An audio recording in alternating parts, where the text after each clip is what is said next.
오늘 1절에서 5절까지 본문을 읽었는데 영광스런 최후의 승리를 거두는 14만 4천 명에 대한 말씀이 다시 나오고 있습니다. 구원받은 하나님의 계획 가운데 있는 마지막 하나님께서 역사의 문을 닫으실 때까지 구원받는 하나님의 백성들의 총수다라고 말씀드렸습니다. 상징적인 수인 것이죠. 근데 이들의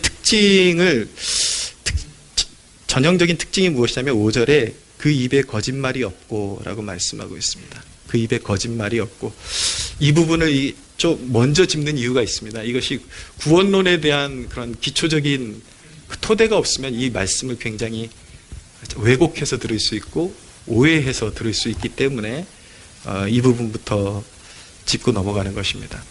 우리가 그 입에 거짓말이 없는 자여야 최종 구원의 승리를 얻는 14만 4천에 들어갈 수 있다 그러면 양심에 진짜 소위 우리 털났다 그러죠. 양심에 털났다고 하는 사람 빼놓고는 자기 자신이 얼마나 여기에 부적합한지 알 수 있을 겁니다. 그래서 이것을 율법주의적인 기준으로 받아들이면 우리 모두는 끝장입니다. 왜냐하면 솔직히 말씀드리면 우리 모두는 알게 모르게 거짓말을 참 많이 하면서 살아갑니다. 여담입니다만 우리 여기 새로운 젊은 부부 있잖아요. 우리 인철 형제하고 현정 자매님. 우리 인철 형제님이 첫 주일날 왔다가 첫 번째 왔다가 갔다가 두 번째 주일날 왔는데 앉아있을 땐 몰랐어요. 근데 일어선 키를 두 번째 주일날 와서 보는데 저를 내려다보고 있더라고요. 되게 큰 사람이구나. 그래서 제가 한마디 했습니다. 형제님 정말 헌출하십니다. 그랬더니 우리 형제님이 저를 내려다보면서 목사님도 헌출하더니 말을 더 이상 잊지를 못하는 거예요. 그래서 요즘 애들은 그걸 말 인못이라고 하더라고요. 말을 잊지 못하는 그렇죠. 왜냐하면 그게 솔직한 거니까. 이게 누가 봐도 이게 헌출한 키가 아니잖아요, 제가. 그 헌출하다고 그러면 거짓말이 될까봐 우리 형제님이 양심상 중간에 이제 말을 끊고 더 이상 잊지를 못하는. 근데 여담이라고 말씀드렸어요. 우리는 참 이렇게 의도를 했든지 의도를 하지 않았든지 아니면은 어떤 일을 설명하는 가운데 다 자기 중심으로 말하는 습관들이 어느 정도 배어있기 때문에 아무리 신실한 사람도 습관적으로 하나님이 정확한 잣대를 갖다 대시면은 거짓말을 참 많이 하면서 살게 되어 있습니다. 그래서 거짓말을 전혀 안 하는 사람이어야 천국에 들어갈 수 있다. 그렇게 기준이 돼버리면 우린 이미 버림받은 사람들인 것입니다. 근데 천국에는 어떻게 들어가는가? 구원은 어떻게 받는가? 오직 우리를 위해 십자가에 달리신 피 흘리신 예수님을 믿는 믿음으로 들어가는 것입니다. 할렐루야. 그래서 믿는 사람은 예수님의 피로 씻겨서 우리의 허물과 죄를 다 맑게 씻어주시고 가려주신 것입니다. 그래서 믿는 자는 성령께서 오셔서 하나님의 도장을 찍어주시고 성령님 그 자신이 도장이 되십니다. 그래서 성령께서 내주하시면서 이 사람은, 이 자녀는 세상의 누구도 건들 수 없어, 소유권을 주장할 수 없어, 그렇게 성령의 불도장을 찍어주시는 것이죠. 그것을 성령의 인침이라고 말하는 것입니다. 근데 분명한 것, 다른 것은 무엇이냐면 우리가 거짓말하고 안 하고가 구원의 기준은 아닐지라도 우리는 습관적으로 거짓말 할 수밖에 없는, 우리의 언어에 그런 것들이 섞여 나올 수밖에 없는 존재를 할지라도 우리가 분명히 깨달아야 되는 것은 무엇이냐면 그 성령의 인침받은 하나님의 자녀들은 결코 의도적으로 그리고 습관적으로 거짓말을 할 수 없는 사람들이어야 한다라는 것입니다. 그래서 거짓말을 안 해서 구원받는 것은 아니지만 하나님께서 거짓말을 너무 잘하는 나를 위해서 주께서 피를 흘려주시고 내 죄를 사해 주셨기 때문에 우리가 의식하는 한 우리는 의도적인 거짓말과 과장된 말들을 최대한 버리고 특별히 소중한 사람들 간에 거짓이 없이 서로 존중하면서 진실되게 말할 수 있도록 그렇게 우리는 최선을 다해야 하는 것입니다. 할렐루야. 만약에 예수 믿는다 그래 놓고 또 밥 먹듯이 거짓말하는 인격이 있다면 그 사람은 거듭난 것이 아닙니다. 그건 하나님을 경외할 줄 모르는 사람이고 하나님을 두려워할 줄 모르는 사람인 것입니다. 우리 하나님이 우리를 대해서 진실하시기 때문에 우리 입술의 열매 또한 진실해야 하는 것입니다. 저는 구원의 은혜는 생각보다 넓다라고 믿습니다. 이해가 부족하고 좀 날라리 같아도 이게 연세 드신 분들은요, 아무리 강단에서 수년간 설교를 해도 사실 뻔한 내용도 이해를 잘 못하십니다. 근데 제가 저분이 정말 하나님의 사랑받고 있구나라는 것을 느끼는 것은 이해를 다 못해도 희한하게 하나님께서 그분을 붙들고 계시는 것이 보여요. 그게 정말 주님 품에서 떠나지를 못하고 계속 뭔가 붙잡혀 있고 이끌고 계시고 그런 것들이 보이는 것이죠. 그래서 그런 것들을 면밀히 관찰하고 또 성경을 묵상할 때에 저는 하나님께서 최종 천국에 들어가는 커트라인을 하나님께서 우리가 생각하는 것보다 더 넓게 하나님께서 포용적으로 가지고 계시다.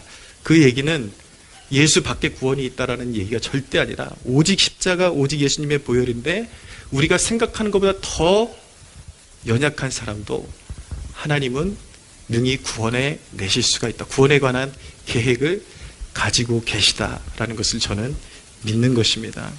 그런데 여러분, 그럼에도 불구하고 왜 성경을 배워야 되고 왜 하나님의 말씀을 배우면서 자라나야 하는가? 마냥 부족하고 마냥 말씀을 배우면서도 아무런 그런 노력도 없고 마냥 날라리 같고 이렇게 신앙생활을 하면 항상 이 땅에서 구원의 삶이 불투명하고 버림받은 인생처럼 살게 되기 때문에 그런 것입니다. 우리의 최종적인 목적은 저 사람 지옥 갈 사람인지 천국 갈 사람인지 진짜 모르겠다, 간당간당하다. 그런데 죽어보니까 요행이 천국에서 만나게 되는 그런 인생이 되는 게 우리의 삶의 목적이 아니라 이 땅에서 하루하루의 삶을 살아갈 때 그 복음의 충만함, 구원의 충만함을 누리면서 사는 것이 우리의 신앙의 목적인 것입니다. 여러분, 경각심을 드리기 위해서 실화를 한 가지 여러분들에게 말씀드리면, 제가 설교할 때마다 그분 얘기를 참 자주 했습니다. 저희 아버님 목회하실 때에 그 건물 주인이었던 것 같아요, 제 기억으로는.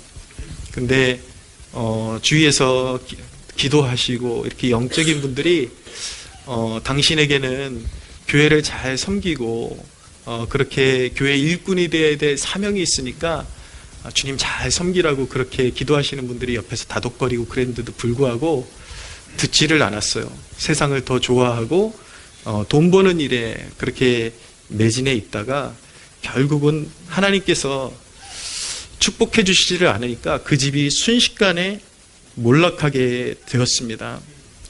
몰락하게 돼서 몰락하니까 이제 또 막 하나님에 대한 그 믿음 없는 사람들의 특징이 뭐냐면 순종하랄 땐 죽어도 순종 안 하다가 또 무너지면 하나님을 원망합니다. 하나님을 원망하고 그 자식들도 이제 하나님이 어딨냐 이런 식으로 나중에 보니까 막 주머니에 부적도 넣고 다니고 뭐 점쟁이도 찾아가고 막 그랬던 모양이에요. 그런 이제 삶을 살다가 결국은 가정이 다 뿔뿔이 흩어져 버리고 이분 우리 부모님하고 이렇게 연대 관계를 맺고 있던 분이 지금 완전히 건강도 산산조각나고 지금 요양원에서 주기적으로 계속 전화 와요. 굉장히 막 안타까워하면서 그때 왜 그렇게 살았는지 모르겠다고. 그래, 그나마 감사한 게 그렇게 부서지고 깨어진 삶의 끝자락에서 그래도 이제는 예수님 사랑한다고, 그래도 예수님 사랑하고 그래도 그것으로 감사하다라고 그렇게 표현하고 있지만 그 한평생이 얼마나 안타깝습니까? 분명히 하나님께서 기도하시는 분들을 통해서 계속 격려하시고 하나님이 많은 축복을 주실 테니까, 이미 그리고 많은 축복을 받았으니까 당신 그거 가지고 교회 잘 섬기고 이 구원 사역에 쓰임 받는 그런 인생 살라고 주위에서 그렇게 권면해 줬음에도 불구하고 귀뚱으로 듣고 세상이 더 좋고 이러니까 말씀에 순종하지 않고 살다가 결국은 그 삶이 완전히 붕괴되고 지금은 거동도 제대로 할 수 없는 요양원에서 간신히 숨만 쉬고 살고 있는 그런 이제 신세가 된 것입니다. 여러분, 어쩌면 이것이 극단적인 어떤 하나의 예로 들릴지 모르겠지만 누구에게 이런 삶이 임할지는 아무도 모르는 것입니다. 여러분들의 삶 가운데 구원의 확신을 가지시되 여러분들이 하나님을 등지고 여러분들의 고집대로 계속 살 때에도 여러분들의 삶이 계속해서 보장될 수 있을 것이라는 헛된 믿음은 결코 가져서는 안 되는 것입니다. 사랑하는 여러분, 하나님께서 하나님의 자녀들에게 원하시는 것은 무엇인가? 하나님은 모든 삶에 여러분이 생수를 맛보고 하나님의 불멸의 능력을 경험하고 전능자의 돌보심을 경험하며 살기를 원하시는 것입니다. 할렐루야. 이 말씀이 바로 하나님의 백성들을 향한 통치가 지금 실행되고 있는 현장인데 여러분들을 향한 아버지의 마음, 주님의 마음을 올바로 잘 깨달아서 믿음에 우뚝 서서 그런 신앙에 있어서 실패하는 인생이 아니라 성경의 인물들처럼 견고하게 서는 그런 하늘의 복을 받아 누리시는 여러분들 되시기를 축원합니다. 여기서 이제 그 14만 4천이 어떤 존재들이냐를 설명하는 것이 4절인데 이 4절의 말씀을 우리가 알아듣기 쉬운 말로 표현하자면 그리스도인이란 어떤 사람이어야 하는가, 그 14만 4천은 어떤 존재들인가, 곧 그것은 그리스도인은 이런 존재이어야 한다라는 것을 말씀하고 있는 것입니다. 4절 같이 한번 읽어보겠습니다. 4절 같이 시작. 이 사람들은 여자와 더불어 더럽히지 아니하고 순결한 자라 어린 양이 어디로 인도하든지 따라가는 자며 사람 가운데서 속량함을 받아 처음 익은 열매로 하나님과 어린 양에게 속한 자들이다 라고 말씀하고 있습니다. 첫째, 여러분, 그리스도인은 무엇보다도 믿음으로 사는 사람인 것입니다. 절대로 구원은 인간의 행위로 얻어지는 것이 아니라 오직 십자가에서 피 흘리신 예수 그리스도의 그 십자가의 공로를 믿어 그 십자가 지시고 부활하신 예수 그리스도를 구주로 믿어 구원에 이르는 것입니다. 믿어서 구원에 이르고 믿음으로 믿음에 이르는 것입니다. 우리의 모든 순종의 근거도 믿음에 있는 것입니다. 할렐루야. 믿음이 첫째입니다. 믿음이 가장 중요한 것입니다. 그런데 그 믿는 자들에게는 어떠한 열매가 나타나야 되는가, 어떠한 면모가 있어야 되는가? 첫째, 진정한 그리스도인은 믿음으로 사는 자는 거룩한 자이어야만 하는 것입니다. 자, 4절을 다시 한번 보십시오. 이 사람들은 여자와 더불어 더럽히지 아니하고 순결한 자라 라고 말씀하고 있습니다. 여자와 더불어 더럽히지 아니하고 순결한 자다. 여기서 여자는요, 이 세상을 의미하는 것입니다. 이 세상의 삶을 형성하는 가치관을 말하는 것인데 그것을 요한계시록에서는 또 다른 말로 바벨론이라고 표현을 하고 있습니다. 이 세상 바벨론의 가치관을 버리는 자, 그것을 따라가지 않는 자, 그 바벨론의 가치관, 이 세상의 가치관을 그대로 안고 살아가는 사람을 여자와 더불어 더럽힌 자들이다 라고 그렇게 표현을 하는 것입니다. 예수님을 믿는다라는 것은 그분께 속한 모든 것을 받아들인다라는 의미를 가지고 있는 것입니다. 주님은 말씀하셨습니다. 우리 하나님은 내가 거룩하니 라고 말씀하셨습니다. 우리 주님의 가장 큰 특징은 무엇인가? 바로 거룩하신 분이십니다. 그분에게는 속된 것이 없으신 분이십니다. 여러분, 이 세대에 믿는다고 하는 사람들의 가장 큰 문제가 무엇이냐면 무엇이든지 신앙의 거룩함을 위해서 가장 중요한 주제를 가르쳐주면 이런 질문을 계속 던지는 거예요. 이게 과연 구원에 필수적이냐? 이걸 안 하는 게 과연 구원에 필수적인 것이냐? 이렇게 묻는 것이죠. 그러면서 이거 안 한다고 구원 못 받는 거 아니야. 이런 이제 해답이 나오면 뭐든지 먹으려고 그러고 뭐든지 하려고 하는, 하나도 주님 발 앞에 내려놓고자 하는 그러한 정직성이 너무나도 떨어진다라는 것입니다. 여러분, 술 문제가 그렇습니다. 우리 그리스도인들은 거듭난 이후로 하나님 앞에 거룩한 백성이 되어야만 하는데, 우리 세대의 문제는 세상 사람들과 똑같이 술집에 출입하고 술 마시고 술로 마음이 곤고하면 술로 위로를 받으면서, 우리 그리스도인은, 적어도 거듭난 그리스도인은 술을 마시지 말고 술을 추구할 시간에 주님을 더 추구하고 나의 몸이 거룩한 성전임을 깨닫고 술이 아니라 성령이 주시는 분별과 지혜와 충만함으로 채워야 합니다 라고 말하면, 이 세대는 꼭 습관처럼 그것이 과연 구원의 필수적이냐, 그걸 물으러 다닙니다. 그래서 아니야, 술 마신다고 구원 못 받는 건 아니야, 이 대답을 얻으면 그렇게 자유를 얻고 그렇게 거룩함에 더 다가서는 것을 사모하기보다 세상 사람들과 어울려서 세상 사람들이 누리는 것을 똑같이 즐기고자 하는 그 자리에 머물러 있으려고 하는 것입니다.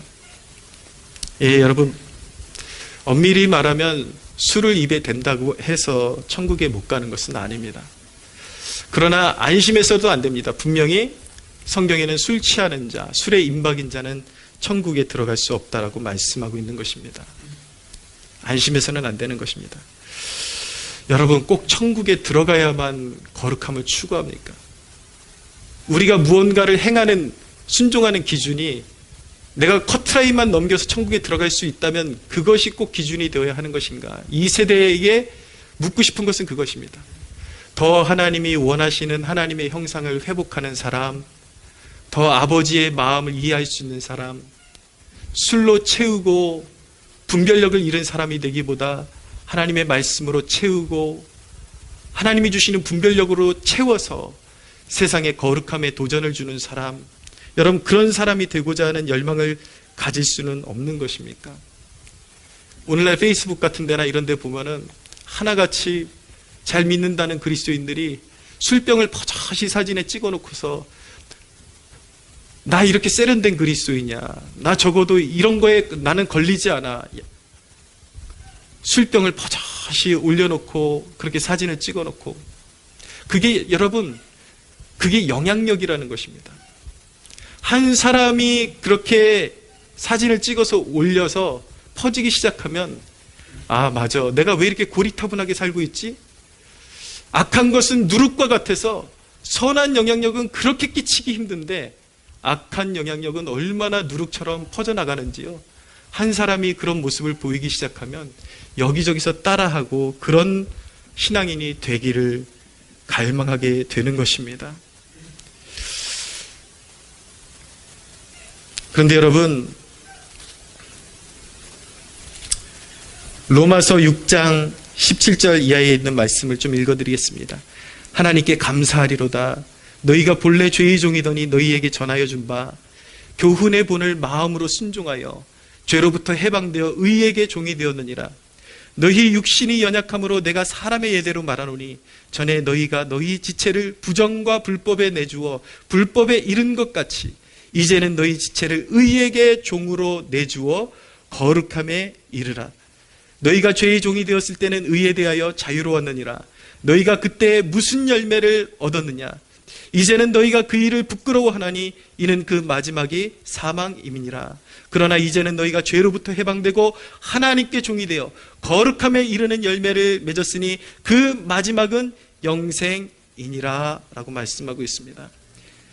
주님께서 성경을 통해서 분명히 말씀하고 있습니다. 이전에 예수 믿기 전에 너희가 무슨 열매를 맺었느냐, 그런 일들을 즐기면서 무슨 열매를 맺었느냐, 너희가 이제는 그 일들을 부끄러워하는 존재가 되었다라고 말씀하고 있는 것입니다. 여러분, 우리가 가지고 있는 세상적인 습관은 부끄러운 일인 것입니다. 여러분들은 자녀들에게 어떤 유산을 물려주기를 원하십니까?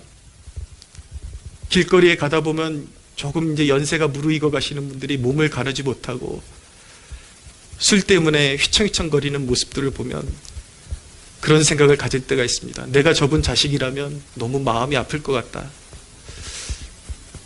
우리 아버지도 예수 믿었으면 얼마나 좋을까. 그런 생각을 가졌을 것 같아요.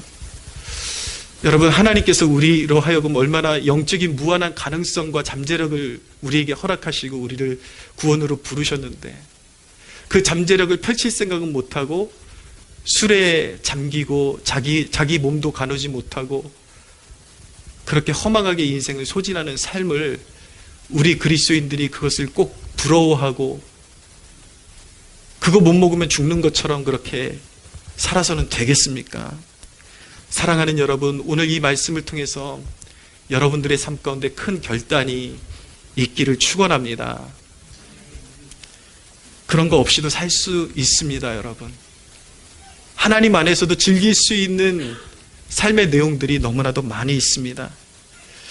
여러분, 우리가 거룩해야 되는 이유는 무엇이냐면 거룩은 우리를 구원하신 분께 영광이 되는 것입니다.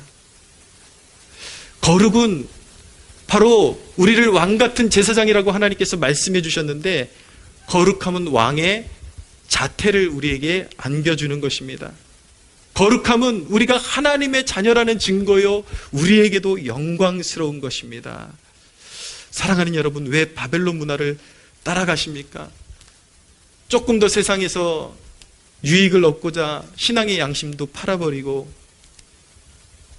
예전에 제가 운동을 너무 좋아했기 때문에 운동할 때에 제가 원래 그 중국 무술 같은 것도 너무 좋아했어요. 그래서 체육관에 가서 뭐 이렇게 단증 같은 거 따고 그럴 때는 이 중국 무술 쪽은요 우상 숭배가 굉장히 심합니다. 그래서 뭐 단증 따고 이럴 때에 꼭 조상들 사진 앞에 가서 이렇게 제사 의식을 치르고 그러는 것이 있어요. 그 운동이 너무 좋기는 하고, 근데 우상 숭배에는 참여할 수 없고, 주변에 있는 그 함께 운동하는 한 다른 교회 다니는 권사님한테 한번 물어봤어요. 이럴 때는 어떻게 하면 좋겠냐 물어봤더니 권사님이 1초도 망설이지 아니하시고 그냥 절해라. 절하고 하나님한테 절한다고 생각하면 되지 않느냐. 그렇게 이제 조언을 해주는 거예요. 근데 아무리 생각해봐도 그건 아닌 것 같아요. 분명히 길이 있을 것 같아요. 그 주변에서 해주는 말이 우리 운동 가르치는 선생님이 얼마나 엄하고, 야, 씨도 안 먹혀. 뭐 말할 생각 하지 마. 이런 식으로 겁을 주는 거예요. 근데 저는 그게 아닌 것 같아. 그래서 저희 운동 가르쳐 줬던 선생님에게 솔직히 운동은 좋은데 여기서 이렇게 어떤 행사가 있을 때마다 드려지는 이런 제사의식 같은 거는 저는 신앙 양심상 못할 것 같습니다. 그래서 여기 제가 지금 기로에 서 있는데 선생님이 양해해 주시고 저에게 이런 거에 참여하지 않고도 운동을 배울 수 있게 허락을 해 주시면 저는 운동을 계속 하고 싶습니다. 그렇게 말씀드렸더니 선생님이 얼굴 한번 꾸기지도 않고 오래 생각하지도 않고 그래, 신앙은 너의 자유야, 네 믿음대로 해, 억지로 시키지 않아, 그러는 거예요. 그때 제가 그 경험을 하면서 제가 깨달은 것은 무엇이냐면 세상 사람들에게 무례하지 않으면서도 신앙으로 그 분위기를 바꿀 수 있고 영적인 분위기로 리드해 갈 수 있다는 것을 배웠습니다. 근데 많은 그리스도인이라는 사람들이 한번 도전해 보지도 않고, 아니야, 세상은 있잖아, 내가 신앙이라는 그 주제를 꺼내는 순간 나를 버릴 거야, 이런 두려움을 가지고서 한 번도 세상에 대해서 도전해 보지 않고 교회에 와서는 뻗어시 신앙인처럼 살아가지만 밖에서는 신앙의 양심을 송두리째 팔아버리고 우상에게 절하고 세상에 굴복하고, 여러분, 바로 이것이 바로 음녀와 더럽히는 행위, 이것을 말하고 있는 것입니다. 여러분, 다니엘처럼 사십시오. 뜻을 정하십시오. 여러분들이 뜻을 정하고 하나님의 영광을 위해서 굽히지 않는, 그렇지만 겸손하게, 항상 세상 사람들에 대해서 겸손하게 그렇게 접근할 수 있다면 하나님께서 여러분들의 신앙의 그 순결함을 잃지 않고 왕의 자태를 잃어버리지 않을 수 있도록 그렇게 반드시 길을 열어주심을 믿으시기를 바랍니다. 거룩한 자로 살아가십시오, 여러분. 세상의 바벨론 문화를 따라가지 말고 크리스천 문화를 선도해가는 여러분들 되시기를 주님의 이름으로 축복합니다. 꼭 일하면은 사람들하고 한두 잔 해야지, 그런 생각을 버리세요. 그리고 그런 소망을 가지십시오. 내가 하나님께서 리드할 수 있는 위치에 보내주시면 내가 이 술 문화를 바꿔버리겠다. 얼마든지 건전하게, 그리고 신앙적으로도 세상 일 감당할 수 있다는 것을 여러분들 도전을 받으시고, 세상에 야합하고 세상과 가늠하는 존재가 아니라 세상을 바꾸어 갈 수 있는 여러분들 되시기를 주님의 이름으로 축원합니다. 그리스도인은 그렇게 거룩한 자입니다. 두 번째, 그리스도인은 순종하는 자입니다. 다시 한번 4절을 보십시오. 중간에 보면 어린 양이 어디로 인도하든지 따라가는 자다라고 말씀하고 있습니다. 어린 양이 어디로 인도하든지 따라가는 자다. 여러분, 주님께 주권, 여러분들의 삶에 대한 주권 이양이 이루어졌습니까? 무엇이든지 주님께서 원하시는 삶이라면 기쁨으로 받아들이겠습니다라는 주권의 이양이 이루어졌습니까? 내 삶을 주님 가지소서라는 그런 이양이 이루어져 있습니까? 여러분, 주님 앞에 자신의 삶을 드린 사람들, 그런 주권 이양이 되었는지 분명하게 나타나는 두 가지 표지가 있는데, 주권의 이양이 이루어진 사람은 첫째, 말씀에 대한 애착이 있습니다. 왜냐하면 말씀은 주님의 음성이기 때문에. 여러분, 주님의 음성을 들어야지 순종할 거 아니에요. 목자를 따라갈 수 있을 거 아니에요. 그래서 주권이 이양이 이루어진 사람은 무엇보다도 말씀에 대한 애착을 가지고 살아가는 것입니다. 주님의 음성을 들으려고 하는 것은 당연한 것이죠. 여러분, 주님의 음성을 듣지 못하면 순종할 수 없습니다. 여러분들이 평소에 말씀을 묵상하지 않으면 결코 순종할 수 없습니다. 순종의 마음을 드린다고 할지라도 늘 자기 뜻대로 행동할 수밖에 없게 되는 것입니다. 내 삶을 주님께 드립니다라고 고백하는 사람들은 무엇보다도 하나님의 말씀을 사랑하고 묵상하는 사람이 되어야 하는 것입니다. 할렐루야. 또 한 가지, 주권의 이양이 이루어진 사람은 기도에 대한 애착이 있습니다. 왜냐하면 기도함이 주님을 의지하는 것이기 때문에 그렇습니다. 기도하지 않고는 주님의 인도하심을 받을 수가 없는 것입니다. 순종할 수 없는 것입니다. 이 말씀과 이 기도 생활이 여러분들의 삶을 굳건하게 지탱하고 있지 않다면 여러분들은 늘 몽상 같은 그러한 신앙생활을 할 수밖에 없고 늘 헛물을 캐고 결국은 불순종의 쓴맛을 볼 수밖에 없는 것입니다. 사랑하는 여러분, 크고 작은 모든 일에 주님과 함께 동행하고 여러분들의 심정과 여러분들의 삶의 모든 주제들을 주님과 함께 나누고 토로할 수 있는 여러분들 되시기를 축원합니다. 우리 아이가 몇 개월을 아팠잖아요. 여러분들 아시는 것처럼. 근데 이제 싹 좋아지고 나니까 소원이 생겼대요. 놀이동산 가고 싶대요. 그래서 그래, 그럼 한결아, 요날 그럼 가자 그랬더니 그날을 딱 바라보면서 딱 그 약속이 생기는 순간부터 아빠한테 얼마나 전화를 자주 하는지요. 주일날 예배 끝나면 아빠 오늘 저 예배 어땠어요? 아빠 오늘 책을 읽었는데 내용이 이래요. 아빠 지금 뭐해요? 얘가 도대체 왜 이러지? 근데 이제 디데이가 돼가지고 놀이동산을 딱 데리고 갔다 왔어요. 그랬더니 그분의 연락이 두절되고 전화가 통 울리지를 않는 거예요. 근데 여러분, 어떤 주제든지 주님과 모든 것들을 나누는 삶을 살려고 노력하십시오. 할렐루야. 주님께서 여러분들에게 기도할 수밖에 없는 환경을 주시는 것이 여러분들에게 축복입니다. 그냥 어떤 여러분들에게 소원함 한 가지 딱 응답 받으면 그것이 기도가 끝이라고 생각하지 말고 주 안에 죽고 사는 것이 내 인생이다라는 그런 결단과 각오를 가지고 모든 삶 가운데 얼마나 이쁜지 몰라요. 시덥지 않은 소리도 아빠 오늘 예배 어땠어요? 오늘 책 뭐 읽었는데 아빠 우리 며칠 날 가는 거 맞죠? 이런 아무것도 아닌 것 같은 이런 내용들이 얼마나, 저는 그런 것을 통해서 아버지의 마음을 배웁니다. 우리가 하나님 앞에 무릎 꿇을 때 우리 하늘 아버지가 얼마나 기뻐하실까, 얼마나 예뻐라 하실까. 여러분, 그렇게 계속 와서 제잘제잘 거리는 자식들한테는요, 뭐 달라고 그렇게 애원하지 않아도 하나님이 얘한테 지금 뭐가 필요하겠구나, 뭐를 줘서 얘를, 이 녀석의 마음을 기쁘게 해줄 수 있을까. 물론 인간 아빠는 한계가 있어요. 한계가 있지만 우리 하늘 아버지는 여러분들의 인생에 가장 필요한 것들을 여러분들이 다 표현하지 못해도 그냥 하나님 앞에 앉아서 뭐래도 중얼거리고 조잘거리고 그런 자녀들을 이뻐하시고 여러분들의 삶을 향하신 하나님의 놀라운 계획들을 반드시 이루어 가심을 믿으시기를 바랍니다.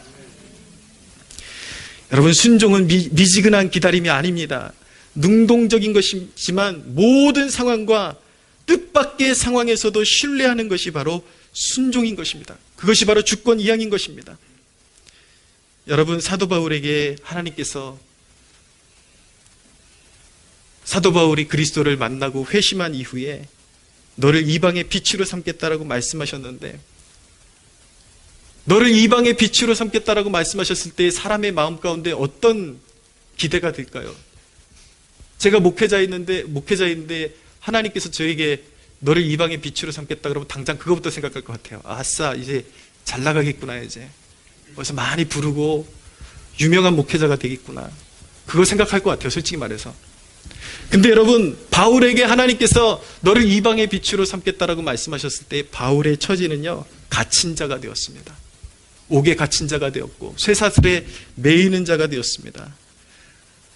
그런데 여러분, 바울은 그 모든 상황 가운데 주님을 신뢰하는 모습을 보였습니다. 바울이 시위대 안에 갇혔을 때 바울은 비로소 주님의 뜻을 깨닫게 되었습니다. 자신이 노력으로 다 할 수 없는 일을 이 시위대 안에서 주님이 이루시는구나라는 것을 깨닫게 되었습니다. 여러분, 당시에 복음이 로마를 가득 채우기 위해서 가장 빠른 방법은 로마의 고관들이 예수를 믿게 하는 것이었습니다. 그런데 여간에서는 고관들에게 복음을 전할 기회가 주어지질 않아요. 오히려 바울이 쇠사슬을 차고 시위대 안에 갇히니까 오히려 로마의 고관들에게 복음을 전할 기회들이 생기게 되는 것입니다. 할렐루야. 여러분, 우리가 축복이라고 생각하는 그 개념을 깊이 묵상하시고 우리의 삶 가운데 주시는 환난과 역경 가운데 이것을 통해서 하나님께서 이루고자 하시는 뜻이 무엇인지를 명확히 바라보고자 하는 그 이해력을 소유하시는 여러분들 되셨으면 좋겠습니다. 할렐루야. 그러면요, 하나님께서는 반드시 말씀을 이루십니다. 너를 이방의 빛으로 삼겠다라고 말씀하실 때에 우리는 비로소 옥에 갇힐지라도 이 옥에서 역사하시는 하나님의 그 놀라운 역사를 우리는 영의 눈으로 볼 수 있고 모든 삶 가운데 우리는 주님을 찬양하며 위대한 일을 이루시는 하나님의 역사를 찬양하게 될 수 있음을 믿으시기를 바랍니다. 이것이 순종이에요. 이것이 바로 어린 양이 어디로 인도하든지 따라가는 모습인 것입니다. 여러분, 세상 사람들처럼 그냥 마냥 잘 되는 게 축복이라고 생각하지 마시고 내 삶의 모든 우여곡절을 통해서 하나님의 영광이 드러나고 그분의 뜻이 나타나는 것이 진정한 영적인 축복임을 믿으시기를 바랍니다. 세 번째로, 그리스도인은 좋은 열매로 무르익는 자인 것입니다. 4절 다시 한번 보십시오. 어린 양이 어디로 인도하든지 따라가는 자며 사람 가운데서 속량함을 받아 처음 익은 열매로 하나님과 어린 양에게 속한 자들이다. 여기서 눈을 처음 익은 열매에 고정시켜 보십시오. 집중해 보십시오. 여러분, 그리스도인은 어떤 존재인가? 좋은 열매로 무르익는 자인 것입니다. 출애굽기 23장 19절에 보면 처음 거둔 열매에 가장 좋은 것을 가져다가 너희 하나님 여호와의 전에 드릴지니라 라고 말씀하고 있습니다. 성경의 가장 핵심적인 사상은 무엇이냐면 하나님을 섬길 때에 처음 익은 열매를 드리라는 것은 너의 삶 가운데 가장 좋은 것을 주님 앞에 헌신하라는 그러한 가르침인 것입니다.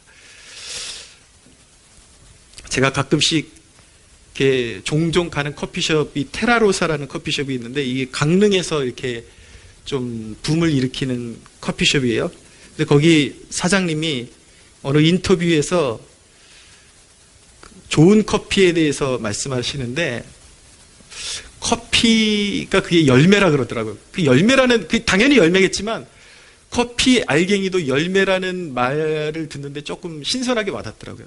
근데 이 좋은 열매는 당도와 산도가 아주 절묘하게 어우러져야 좋은 열매다. 그러면서 저도 이제 모르는 걸 하나 배웠는데 그 세계에서는 에티오피아산 커피가 가장 좋은 쪽에 속한다. 그렇게 이야기를 하더라고요. 어쨌든 열매라는 것은 전인적으로 당도와 산미가 아름답게 조화를 이루는 것이 바로 좋은 열매인 것처럼 우리 삶도 그래야 한다라는 것입니다. 성경에 보면 첫 열매라는 말씀이 나오고 또 11조라는 의미가 나오는데 그 둘의 의미는 같은 거예요. 내 삶 가운데 가장 첫 열매, 가장 좋은 것을 하나님 앞에 올려드린다라는 의미를 가지고 있습니다. 여러분, 우리의 모든 행실에 11조의 의미가 들어가야 하는 것입니다. 11조는 여러분, 우리가 11조를 배우는 것은요, 단순히 그냥 돈을 드린다라는 의미가 아닌 것입니다. 그 영적인 의미를 알고 우리가 드려야 하는 것입니다. 11조를 드린다라는 것은 우리의 인생에 가장 소중한 것을 하나님 앞에 헌신한다라는 의미를 가지고 있는 것입니다. 그래서 단순히 여러분들이 물질적인 11조만 11조가 아니라 시간적인 11조, 내 인격의 11조가 있다라는 사실을 아셔야 돼요. 주님 앞에도 내가 가장 좋은 시간을 드릴 수 있는 사람이 복된 사람인 것입니다. 할렐루야. 관계에서도 마찬가지입니다. 하나님은 우리가 가장 좋은 열매가 되어서 그 가장 좋은 당도와 산미를 가지고 가장 좋은 인격을 가지고 내 이웃을 사랑하기를 원하십니다. 사람들에게 친절하게 대하는 것도 내가 하나님 앞에 11조를 드린다라는 생각으로 사람들을 대해야 하는 것입니다. 그래서 여러분, 이 예배 시간에 오시면 여러분들이 가장 먼저 드려야 될 열매가 뭐냐면 물질의 11조가 가장 먼저가 아니라 여러분들의 인격의 11조가 가장 먼저 드려져야 되는 것입니다. 준비된 열매로 나오셔야 되는 거예요. 내 성품이나 내 인격은 다 썩어 있는데 단순히 헌금만 드리고 찬양하고 노래 부른다 그래서 하나님께 영광이 되는 것이 아닙니다. 내 전인격이 좋은 열매가 되어서 좋은 열매라는 믿음을 가지고, 그게 아니라면 하나님 내 삶을 드리오니 내 모든 삶이 좋은 11조와 같은 열매가 되게 이 예배를 통해서 변화시켜 주십시오. 할렐루야. 그런 마음으로 예배에 나와야 하는 것입니다. 갈라디아서 5장 22절에 23절에 이렇게 말씀합니다. 오직 성령의 열매는 사랑과 희락과 화평과 오래 참음과 자비와 양선과 충성과 온유와 절제니 이 같은 것을 금지할 법이 없느니라 라고 말씀하고 있습니다. 여러분, 그리스도인은 온 인격의 성령의 열매를 맺는 사람인 것입니다. 여전히 자기 뜻대로 안 된다고 짜증내고 늘 상대방 탓만 하고 있습니까? 이것은 좋은 열매가 아닌 것입니다. 여러분, 성공을 위해서 살지 말고 행실과 성품이 무르익는 열매가 되는 삶을 사모하십시오. 그러면 여러분들이 세상에서 성공을 갈급해하지 않아도 어디서나 꼭 필요한 존재가 될 것입니다. 할렐루야. 이것이 바로 축복인 것입니다. 더 드리고 싶은 말씀이 많은데 시간이 아쉽습니다. 너무 또 질질 끌어도 은혜가 안 되기 때문에 요 말씀 꼭 드리고 싶어요. 여러분, 꼭 진실한 사람이 되십시오. 한마디를 하더라도 요 에피소드만 말씀드릴게요. 가끔 이제 페이스북이나 이런 데서 정말 호의를 가지고 다가오시는 분들이 있어요. 그러면 뭐 가게를 운영하시거나 뭐 커피숍을 운영하시거나 이러면 우리 샵에 꼭 한 번만 와달라고 얼마나 애원하듯이 말씀을 하시는지요. 너무 친절하게. 어느 날 이제 내일 가기로 해놓고서 시간까지 다 잡아놓고 근데 뭐 위치도 잘 모르고 그리고 일하고 있을 테니까 뭐 하여튼 당일이 됐는데 우리는 약속을 했으니까 가야 되잖아요. 근데 당일날 연락 두절을 해버리는 거예요. 어디로 연락해도 연락이 되지를 않아요. 그래서 아내하고 얘기하면서 이거 가야 되냐 말아야 되냐 솔직히 잘 모르겠다. 근데 드는 생각이 우리가 차라리 까이는 게 낫지 그림이 우리가 차버린 것처럼 되면 하나님께도 영광이 안 되고 그러니까 우리 좀 자존심 상하더라도 가자. 가서 얼굴 보이고 인사하고 오자. 그래서 갔어요. 갔더니 태연하게 또 맞아주는 거예요. 아, 잘 왔다고 그러는데. 오면서 그렇게 이제 인사하고 오는데 마음이 되게 씁쓸해요. 근데 결국은 좋은 관계가 지속되지 못했습니다. 굉장히 좀 마음이 씁쓸하더라고요. 우리 그리스도인은요, 누구에게 대하든지 한마디를 뱉더라도 진실하게 정말 11조와 같은 그런 좋은 열매로서 우리의 성품을 나누고 좋은 것들을 이웃과 나누는 그러한 진실한 하나님의 백성들이 되어야 할 줄로 믿으시기를 바랍니다. 그런데 여러분, 이 모든 것들은 단순히 노력으로 되는 것이 아니라 말씀을 충분히 섭취하고 기도의 담금질을 통해서 성령의 감화가 일어나야 되는 것인데 우린 이렇게 한 번에 완벽해질 수 없습니다.